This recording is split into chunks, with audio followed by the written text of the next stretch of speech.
Peace and power, it's your boy Shane the Artist, and I would like to welcome you to another episode of the Rebellious Rhymer Podcast. That's right, Black conservatism without the buck dancing. Yes, sir, here we go. How y'all been, family? Hope everything's been well. You know, everything's is pretty copacetic on my end. Just, doing what I do, take care of my family, working, and, still doing my research and serving knowledge to the people. So that's how we get down, man. Hope everybody's is doing pretty good. My son Riven is having a birthday tomorrow, so happy birthday. If y'all don't know about Riven, y'all can look his music up on iTunes, SoundCloud, all the major streaming platforms. Riven is doing his thing, and he be tearing up shows and all of that, and I'm very proud of him. Very proud of him. So yeah, my boy Riven, happy birthday, happy born day to you. Happy born day to you. How y'all feeling, family? Y'all like my shirt? Y'all like my Anubis shirt? Yes, sir. This is the Kemetic god Anubis. Anubis was the god of mummification, and he guided souls to the afterlife. That was his role. His role was to also oversee the weighing of the heart against the feather, which was conducted by Mayat, which is the wing deity, who would weigh your heart up against the feather to see if you are able to enter into the afterlife. So that's what that is. So yeah, this is Anubis, man. I like the shirt, so I decided to rock it for you guys today. Hope everybody feeling all right. Today's topic is race war threats.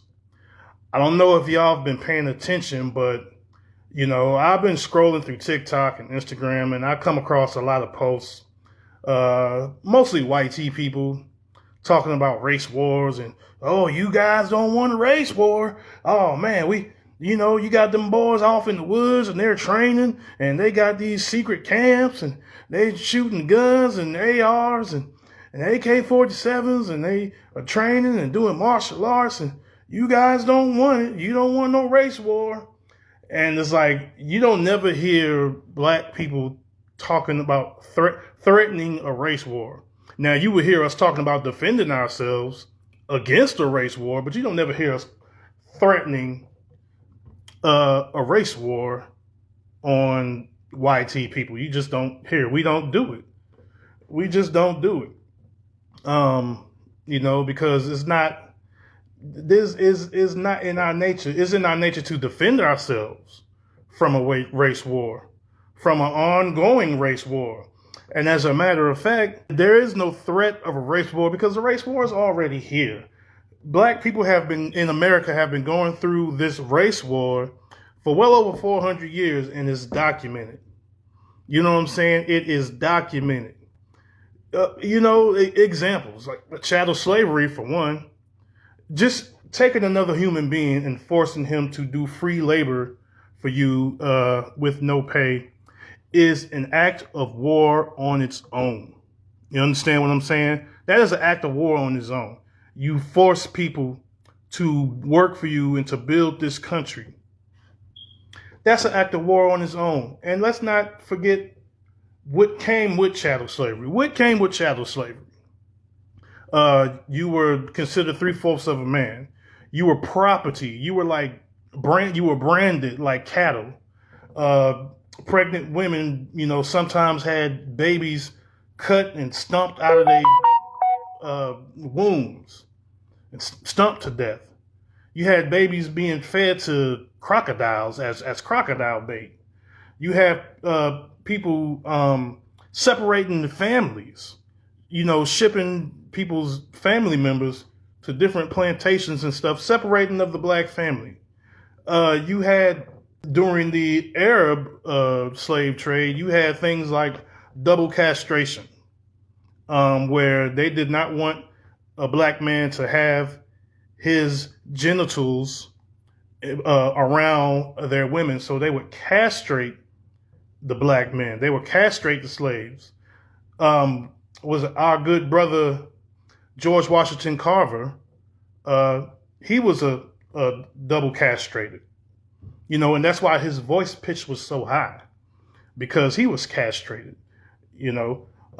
So those are all acts of war, family. We talking about acts of war that's been going on for hundreds of years in this country. There's nothing new under the sun when it comes to this talk about race wars. We're already there, family. I don't know if y'all notice it or not, but we are already in a race war. Jim Crow laws. Jim Crow laws.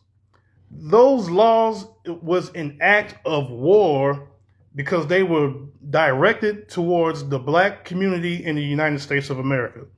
After a year after Emancipation Proclamation of 1865, 1866, they came out with vagrancy laws. Do you know what that is?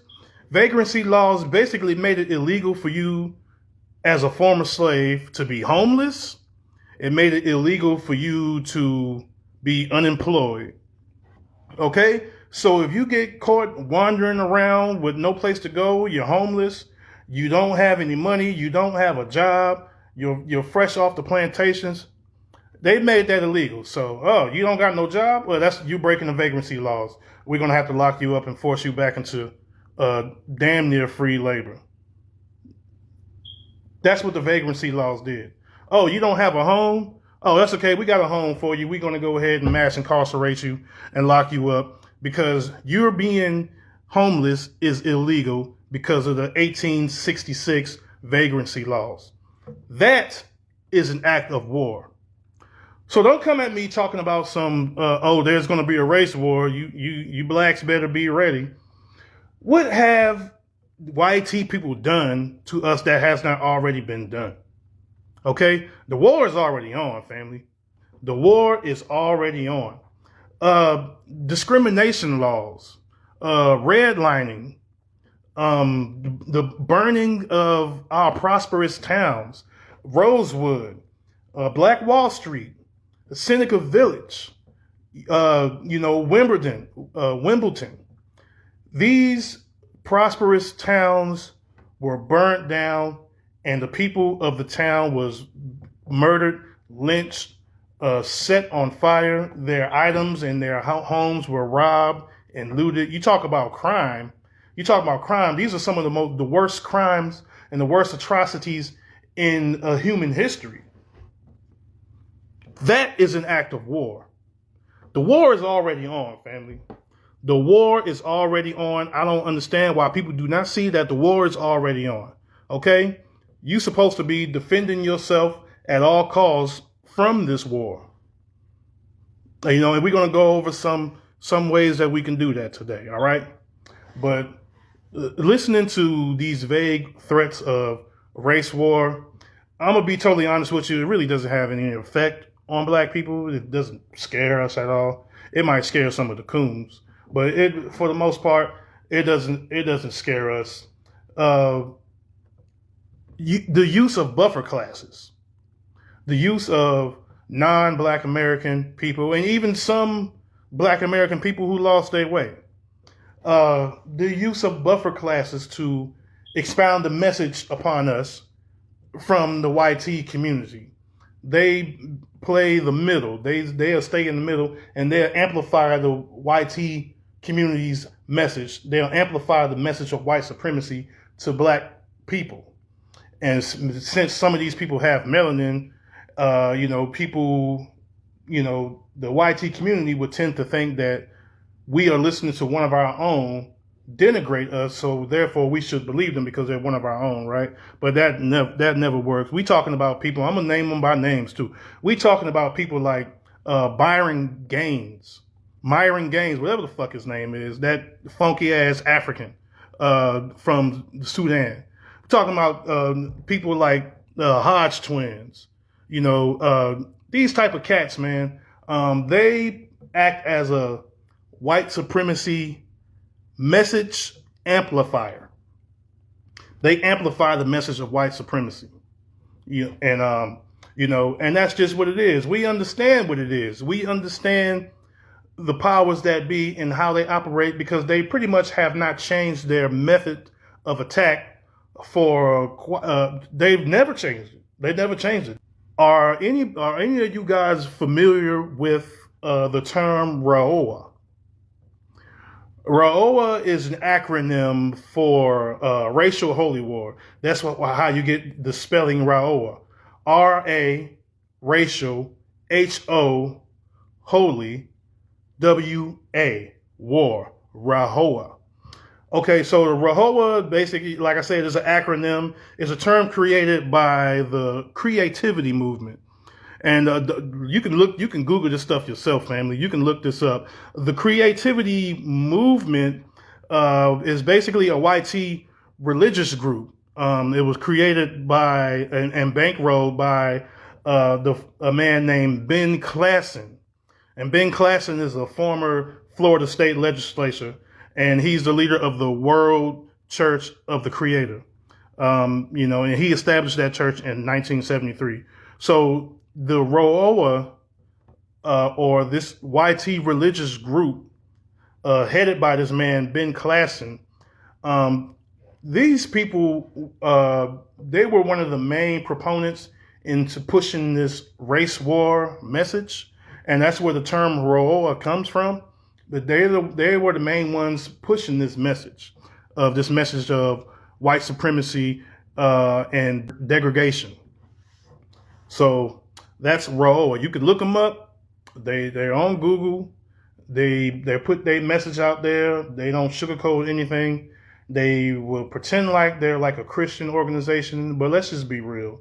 If you're really going by the Bible, a real Christian is not going to want to subjugate and destroy and harm other people, especially a whole nother race. That's is just not the Christian way, or is not supposed to be. But we know that they don't go by the Bible. They don't go by the Quran. They don't go by anything but white supremacy. White supremacy is their religion. YT supremacy. So talking about a race war, right? What would us as black people, what would we be facing if we were to actually get involved with a race war? You understand what I'm saying? It's easy for these YT supremacists and these 4chan chat bots and all these the Myron Gaines and all these guys, the Boogaloo Boys, the Proud Boys. It's easy for all these guys to talk about a race war. It's easy for all these guys to talk about a race war. You know why? Because they have a whole system to back them. They have a whole system. They have the system of white supremacy to back them in their race war against us. So they can talk that race war stuff all the time. And that's the reason why we can't just talk about it with our chest poking out. Yeah, we're going to bring a race war to y'all. We know that we not just dealing with a few little wahoos out there in the woods shooting ARs. We dealing with those wahoos and hillbillies. Yes. We dealing with those vigilantes. Yes. But we are also dealing with law enforcement. Understand what I'm saying? Some of them took those sheets and hooded hats I'm talking about. Some of them, like Malcolm X said, some of them took those sheets and they hung them up and they traded it for a police uniform. There was even a study. There was even a article. It was a study conducted in 2006 by the FBI, stating that the law enforcement has been heavily infiltrated by YT supremacist groups. The FBI admits it. So we're not just dealing with a few peckerwoods out there in the woods drinking beer and shooting guns and doing whatever it is that they do. No, we're dealing with law enforcement. We are dealing with the U.S. military as well. So this race war talk is so easy for them to back. It's so easy for them to talk that race war talk because they have a whole system to back them. I can give you an example. Myself personally, this was around 2016, where I went to Dallas to help defend my brothers in Dallas against a group of YT supremacists. They called themselves Bear, okay, BAIR or something like that. I don't remember exactly the acronym for Bear, but there was a group named Bear, and they called themselves Marching Down Malcolm X Boulevard in South Dallas. So we said, nah, that was never successful in the state of Texas for them to pull something like that. Excuse me, to come marching down the black neighborhood with your arms and disguise it as, well, this is the Second Amendment education. We here to teach y'all and educate y'all and show y'all gun safety and show y'all how to hold the weapons. Nah, we don't need that. Get the fuck out of here. Black people have been fought and died in every single war this country has ever had. We know how to handle our goddamn weapons. We don't need you coming to our neighborhoods trying to tell us how to hold the guns, how to shoot our guns. It's a goddamn front. What it was intimidation. You understand what I'm saying? So yeah, Bear came to South Dallas, called themselves, it was about 5 or 6 of them, called themselves about to march down Malcolm X Boulevard in South Dallas. Bullshit. We put that to a stop. And the point that I'm making is they had backup. Dallas Police Department was right there. They provided armored vehicles as protection for them. They provided a whole gang of police officers, all armed, all in flak jackets and everything else. You see what I'm saying? For 8 people who wanted to come to the black neighborhood and demonstrate some Second Amendment. And at the end we still outnumbered the Bear and we outnumbered the police that day. We were deep. It was like 500 to 700 people of us out there. We were all armed. Marching down Malcolm X Boulevard, they did not do that. They wasn't able to do that. But the point that I'm making is they had Dallas Police Department that had their backs. So we're not just dealing with just a few wahoos out of the woods, like I said. They got a whole system to back them. So it's easy for them to talk that. I can give you another example. This was in Houston, Texas, around this was probably 2016 to 2017 as well. You had another YT supremacist group. They called themselves the Texas Patriot Network. Okay? They called themselves coming to Houston. A lot of them were from the surrounding areas further out of town, Conroe and all those outskirts towns. To be honest with you, I don't know where the fuck they were from. They were all from Texas, but not from Houston. They called themselves coming to Houston and doing a 3-day 2A event over the weekend at the George R. Brown Convention Center. Why? I believe that they were calling themselves anti-Islam. It was basically that they were trying to intimidate Muslims, basically. That's essentially what it was. And what happened? We came out there strong. We came stomping out there. I told them, y'all are going to take your ass up out of here. You're not going to stay here. You're going to be here one day. It ain't going to be no whole weekend event because we're going to show up every day until we run y'all ass out of our city. And guess what? We came back the next day ready. We had even more soldiers. Came back the next day ready. They were gone. They weren't gone, but they were around kind of in different pockets and they were in hiding basically. And they were looking to see if we were going to show up again. And yeah, you goddamn right, we showed up again. Black Power, brother Jelani, New Black Panther Party, Norfolk, Virginia chapter. Another good brother there. So yeah, we ran them out of Houston. We ran this YT supremacist group out of Houston. But the point that I'm making is this. They had backup. They always have backup. They always have law enforcement right there with them. They had laws on the damn rooftops of the buildings on top of the George R. Brown Convention Center. They let some of these Texas Patriot Network dudes station themselves on top of the roofs, ready to snipe us. We peep game because we are trained. Us Panthers or whatever. If you in some type of a black organization, if you in some type of a militia, they should teach you that when we go into a live wire like that, when we step into a live situation like that where gunfire could go down, we always check our surroundings everywhere. We check the roofs. We check the sides. We check in between the buildings. We are keeping our head on the swivel. And lo and behold, yes, you had a few of the members of the Texas Patriot Network on the roofs, co-signed by the Houston Police Department. You understand what I'm saying? So that's my point, man. It's easy for these YT folks to talk about a race war because they have a system of YT supremacy to back them. Easy for them to talk that. All we talk about is defending ourselves against that madness. That's all we talk about. And we will defend ourselves. You understand what I'm saying? You understand what I'm saying?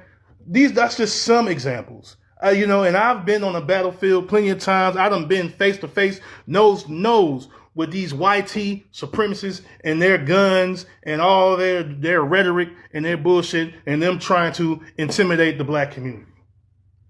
And it's always the same. We never deal with them alone.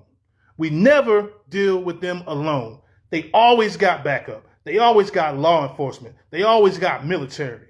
This race war ain't going to just be about just black folks taking on a few wahoos in the woods. That's just not how it's going to go down. That's not how it's going to go down. We dealing with a whole structure. We dealing with a whole system. We are dealing with goddamn police department. We are dealing with the FBI. We are dealing with the CIA. We are dealing with the military, the Army, the Marines. We are dealing with all of that. So it's easy for them to say that. It's easy for them to talk about a race war. So I don't be one to. So I don't get intimidated by hearing that. All this talk, these TikTok videos of people, white folks talking about a race war and all that stuff. It don't scare us because we've been already going through a race war for the last 400 years. What the fuck are you going to do that you have not already done to my people? You know what I'm saying? Not only are FBA and black Americans not afraid of this quote unquote race war, we don't care how outnumbered we might be. It does not put fear in our heart. It does not. Because if you look at history, those who stood up and fought back, they usually won. Look at the history of the Great Dismal Swamp.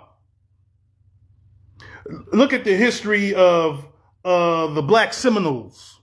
Look at the history of the revolution in Haiti.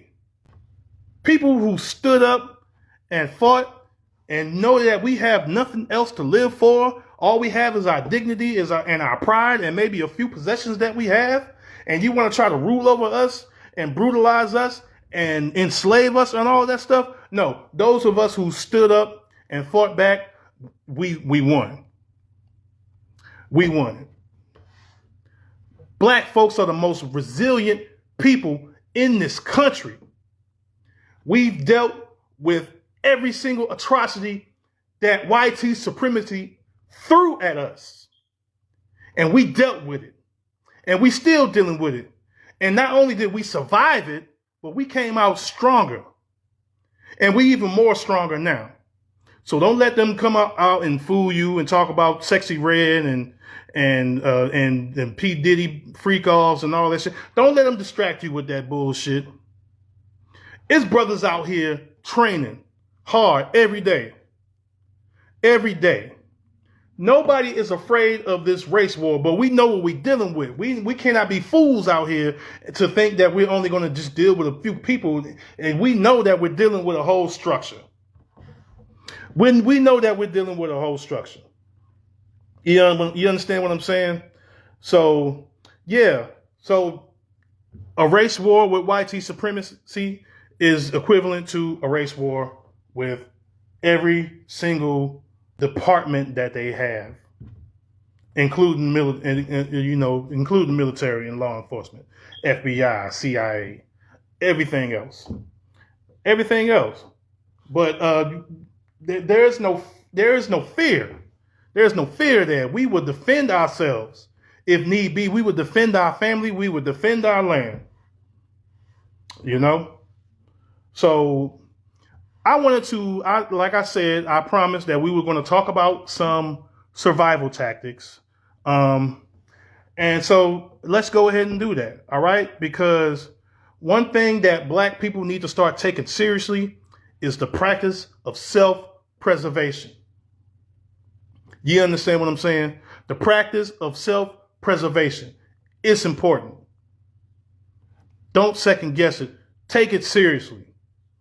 Okay? So the first thing that I would recommend for you as a Black person who is maybe got this race war on your mind, or you thinking about it, or you talk about it with your friends, and you don't really know exactly what to do, here's one of the first things you can do. Find a local militia or Black Panther chapter in your area. Join it. Join it. Find a local militia, a local Black militia in your area, and join it. Learn 3 basic things, okay, for your survival tactics. Okay, 1, I just told you. Join a local militia, or join your local Panthers, or your local activists, local revolutionaries, something like that. I'm gonna bring Mayat on camera. Okay, I'm on here. You there? Okay, yeah. So basically, I'm about to go over because I'm talking about self-preservation right now.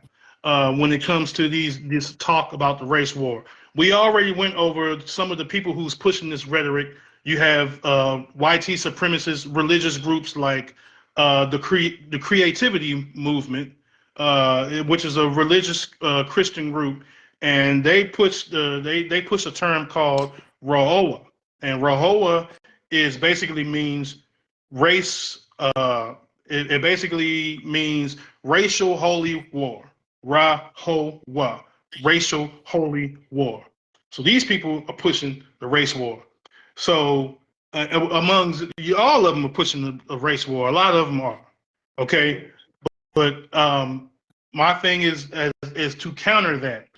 You know, we understand that we're not just dealing with just a few friends group or a few people. We understand that when we're talking about a race war, we're dealing with the whole YT system, the whole white supremacist system. We talking about going to war with just a few wahoos in the woods it's just not realistic.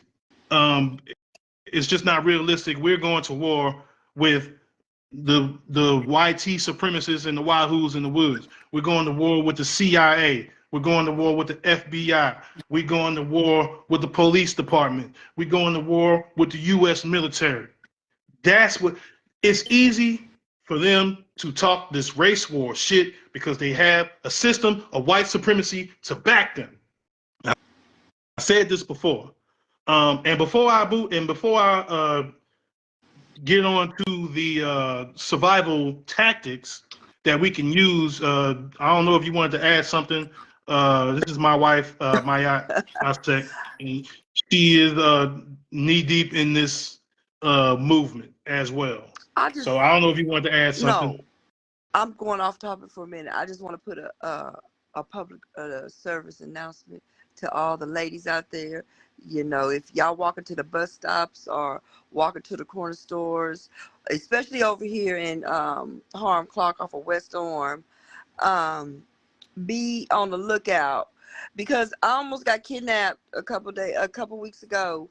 You know, a black dude and a Mexican, and they were driving a little small red car, and the black dude, when he jumped out of the car, he was coming towards me. Well, he pulled up because I was walking from the mechanic shop, and I walked this route many times over the past few years. It's barely half a mile from my house, and it was broad daylight.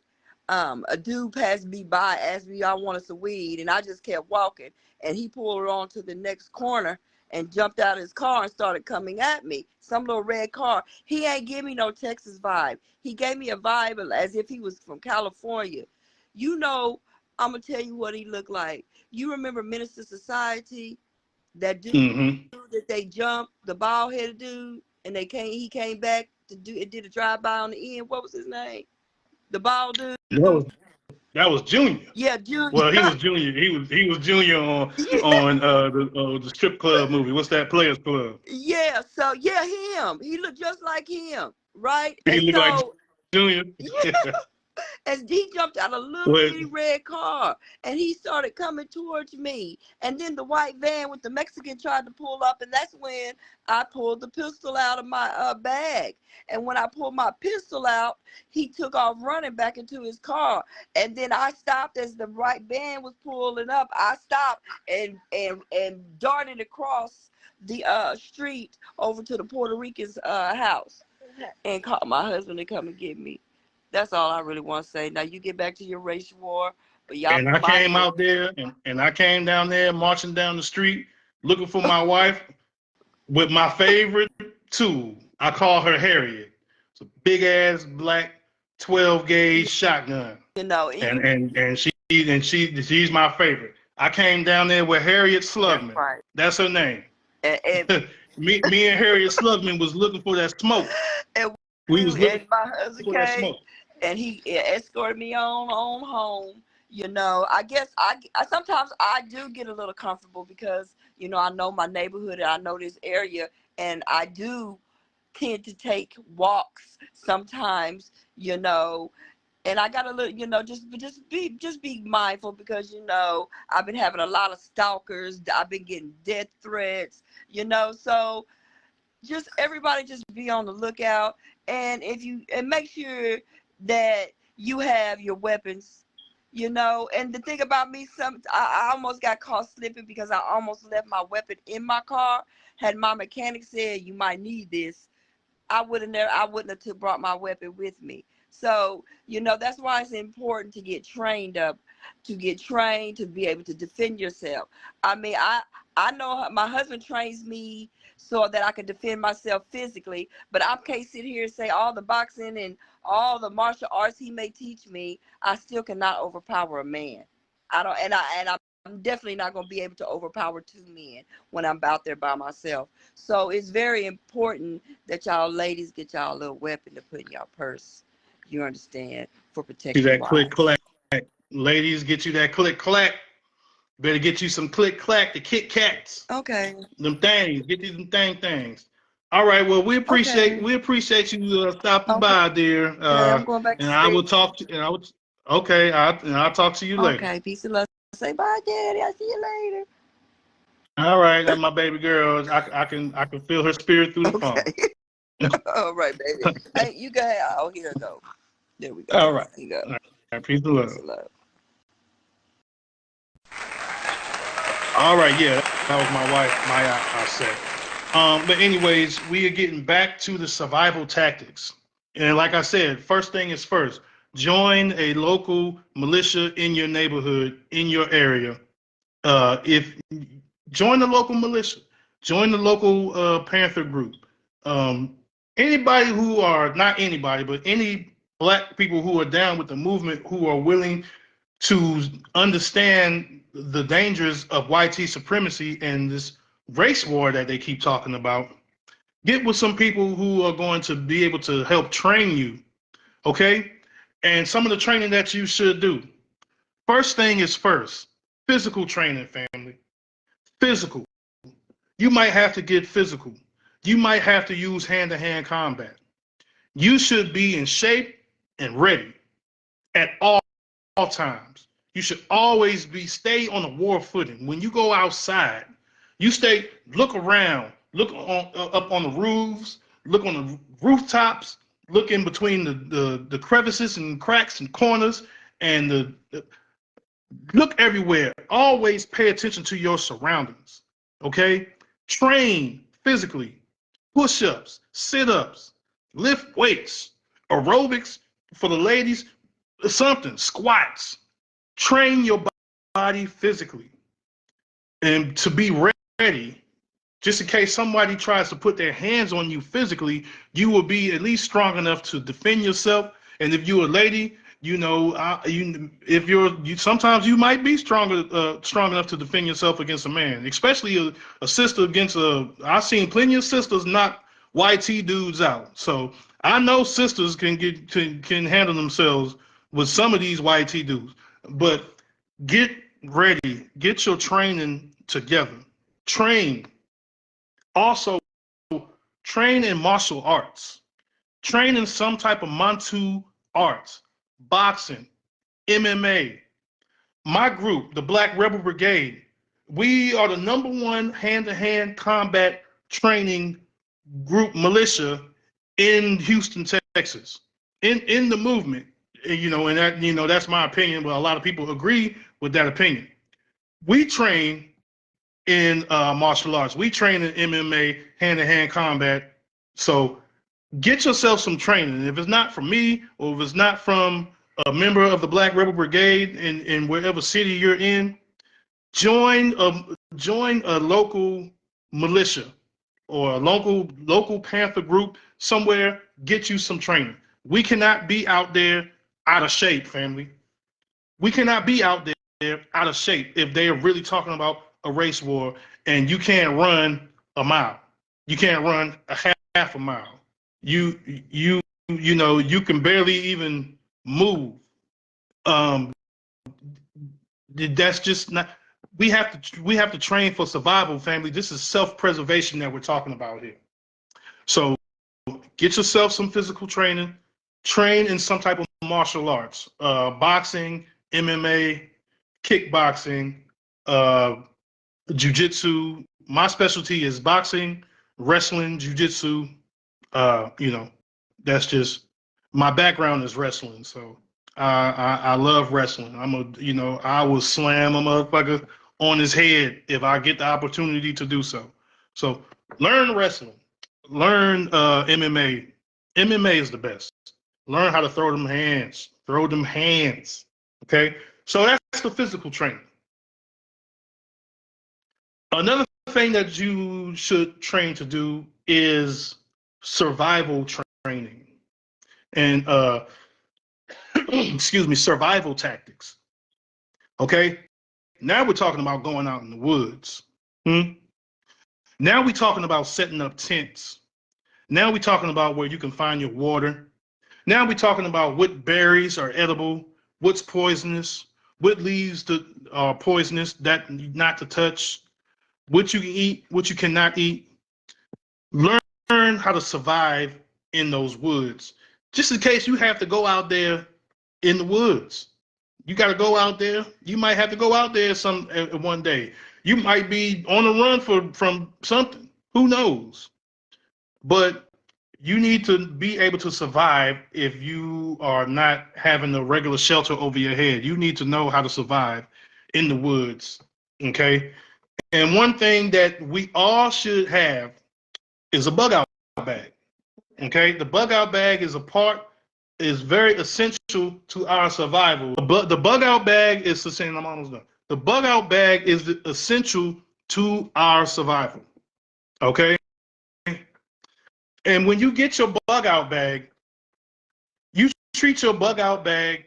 Uh, this is how I set up my bug out bag. Okay. And for those who want to know what a bug out bag is, a bug out bag is a bag of survival tools and food and things that you would need just in case you have to grab a bag and go. And you have to get out in the woods, grab a bag and get out in the woods. That's what a bug out bag is. It's a survival bag. So the way I set my bug out bag is I make sure I have several different compartments in my bag, several different pockets or whatever you want to call them. Okay. You need to have a kitchen in your bug out bag. Okay. Mostly foods, not canned foods, not foods that are too heavy. You know, you can buy military rations and stuff like that from the surplus store. Go to the surplus store, buy some military rations. Stock your kitchen with military rations. You know, maybe a few cans. You know, maybe some tuna, something like that. Not no bag of tuna because I did that before and it just had my whole bag smelling like tuna for months. That was a bad move, you know. But just certain things like that. Make sure you have your tools. Make sure you have a fork and a knife. Get you a Swiss knife that have a fork and knife and spoon connections on it. It has a can opener. Try to get you a multi tool so you can eat with. Okay, you know, this might sound a little crazy. A lot of people kind of overlook this. Bring some seasoning, family. We black. Get you some damn seasoning in that bag. Get you some salt and pepper at the very least. Get you some seasoning to go in your kitchen. You understand? Have you a stove. You can get you a portable stove at Walmart. You go to the camping section at Walmart, they have a little portable stove. You can fold it out. You can start a fire under there. You can pretty much cook anything with your little portable stove. You can fit the thing in your pocket, man. That like you unfold it and it is really useful. Get yourself one of those stoves. Even if you want to get you one of those some of those burners, they sell those burners at the dollar store. The tray warmers where you is a butane and it warms the trays. Get you a couple of those and get you a stove. And you can have your stove right outside, right in the woods.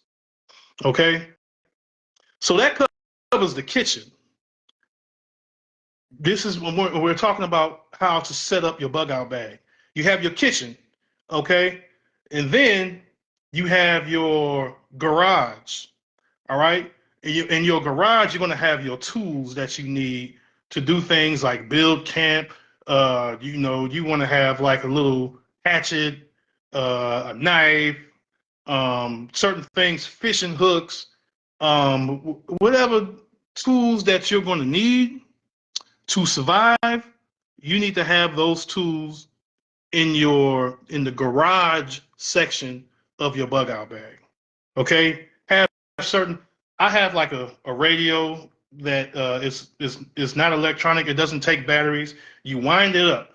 I have a radio that you wind up, and it has a flashlight on it. It has a radio, and it has a USB port. You can find tools like that any and everywhere. You can go to you can find tools like that at Walmart. You can find tools like that on TikTok. You can find tools like that on Amazon. There's no excuse, family. Get you some multi tools to go in the garage section of your bug out bag. Okay. Then you also need to have a medical unit in your bag. The hospital. You need to have a hospital in your bag. Okay? So you're going to have, you know, tourniquets, first aid kits. I got a few of these myself. I don't remember the name of them, but it's the needle that you poke yourself with it just in case you're allergic to bees or something. It opens up your airways and stuff like that. I have a few of them myself. I just don't remember the name of them right now. But get you some. Get you some. Get you some band-aids, some alcohol pads. Like I said, tourniquets, um, neosporin. Get you things that you would need to be able to heal yourself. Gauze. Get you plenty of gauze. And all of these different things. A snake bite kit. Get you a snake bite kit. Family, you can find all of this stuff. All of this stuff is easy to find. You go to your nearest surplus store, or you can find all of this stuff on Amazon. So get you the survival things that you need to go into the hospital section of your bag. Okay? So we covered the kitchen, we covered the garage, and we covered the hospital. And there's one more section that I put in my bug out bags, family. You want to know what it is? Miscellaneous. miscellaneous section. You throw whatever miscellaneous stuff that you want to throw in there. Whatever miscellaneous stuff. Um, I like to use the flint just in case you don't have a lighter. You get you a flint uh, a lighter. You scrape the magnesium off of it, and then you turn the thing around, and then you use that key to scrape. There's a black line that goes across the magnesium. After you scrape the magnesium flakes on some dry leaves, you turn it around, and then you scrape that key against the black line that is going across the magnesium. It'll cause a spark, and that spark will set the leaves aflame. The leaves have to be dry. They can't be damp leaves, okay? Cotton balls or something like that that you can easily set on fire. That's how you get your fire if you don't have a lighter or matches, okay? You know, just different stuff, miscellaneous things, extra, a raincoat.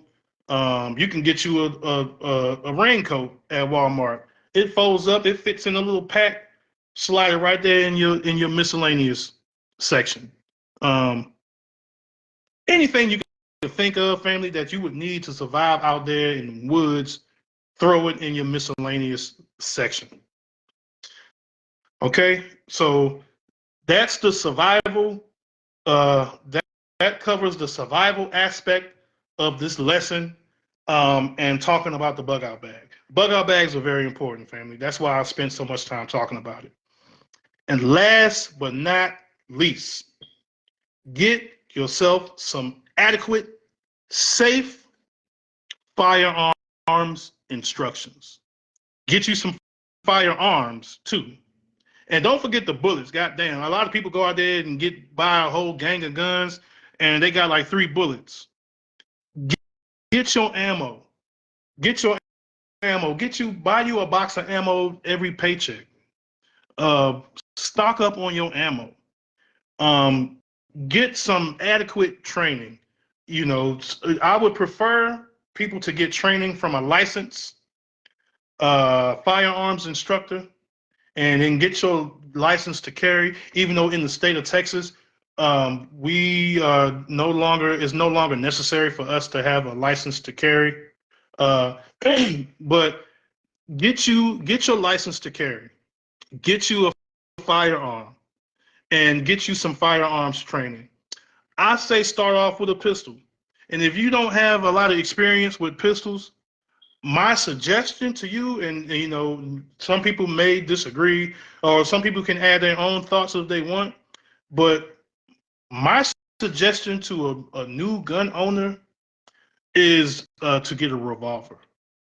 And what type of revolver? I don't know, maybe a 45. Because a 45 has enough stopping power to put a man down, but it's also easy to use, and it's easy to clean, and you don't have to worry about it jamming on you or anything like that. It's very simple. You put your 6 bullets or 8 bullets in there, you close it, bam, ready to go, ready to fire. So simple, so easy.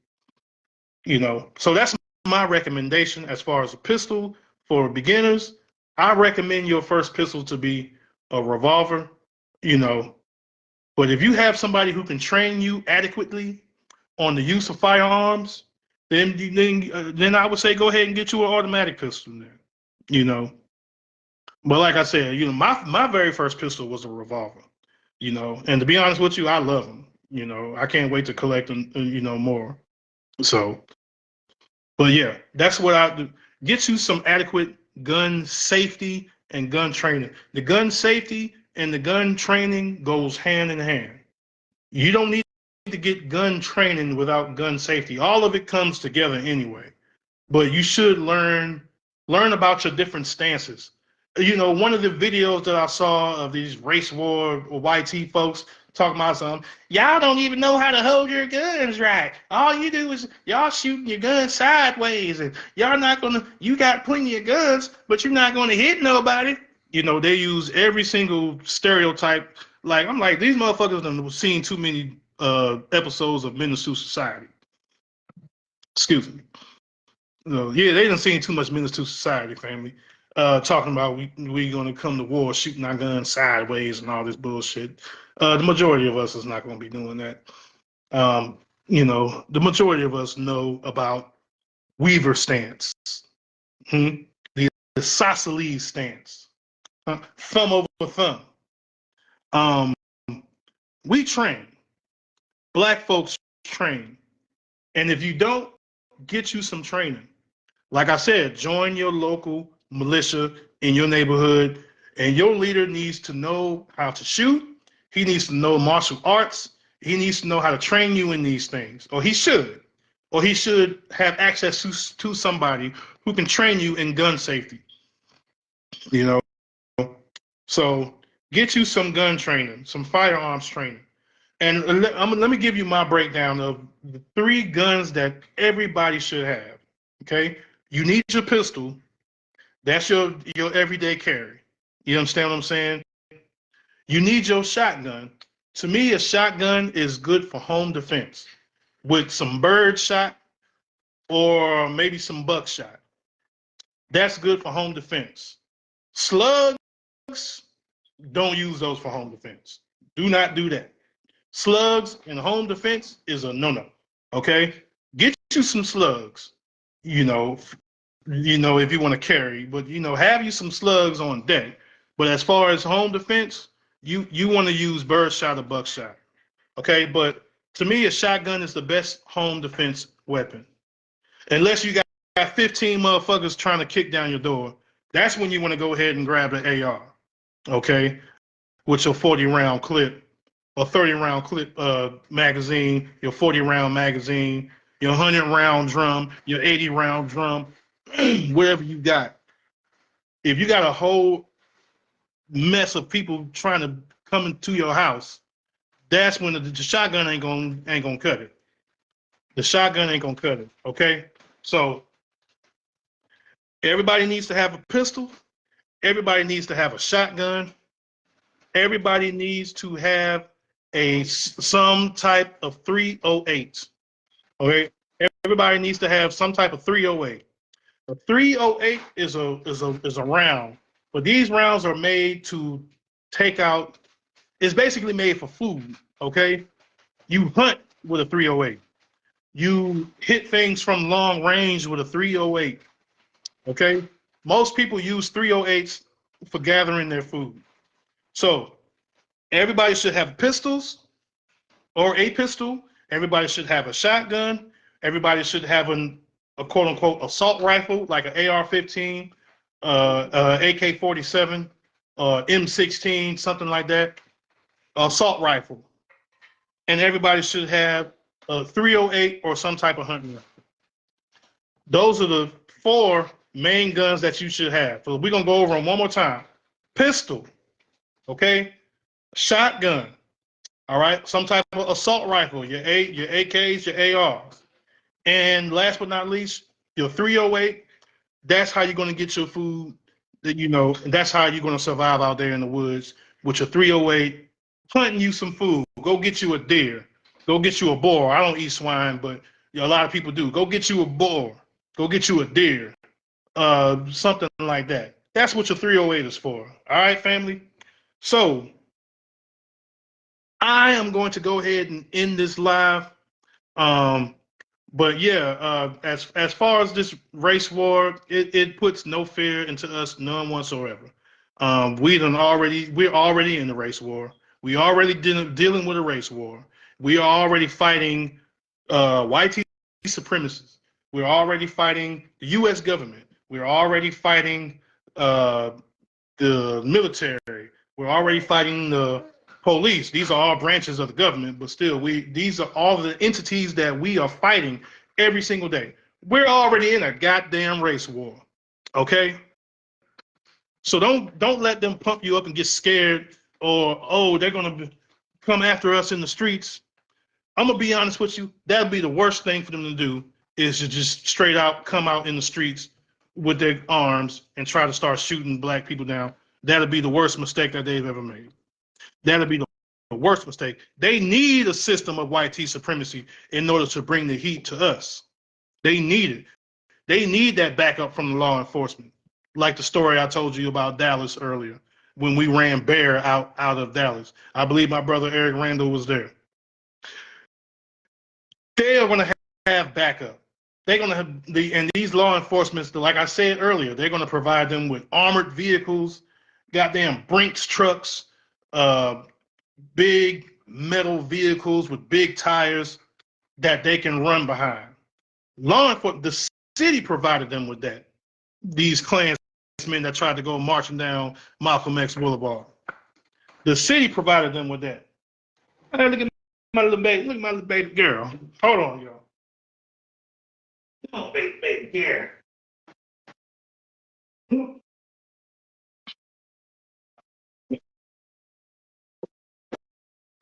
It's my baby girl Unity. This is what it's all about right here. Protecting the babies. We have to defend the babies. You understand what I'm saying? So I'm going to go ahead and wrap this up. Always stay on the war footing. You know, always keep your head on the swivel. And just understand that YT supremacy, they look for soft targets. They look for soft targets, women and children mostly. And if they will target a man, they have to outnumber the man, and they have to ambush the man. He has to be ambushed.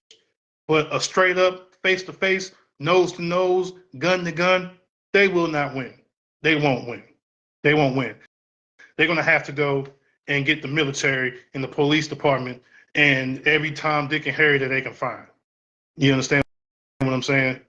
So, but anyways, me and baby girl Unity is going to wrap this up. All right, family, take care of yourself, defend yourself, and always remember, the revolution starts with you. Okay? This has been another episode of the Rebellious Rhymer Podcast. Yeah, baby girl. All right. And we out of here.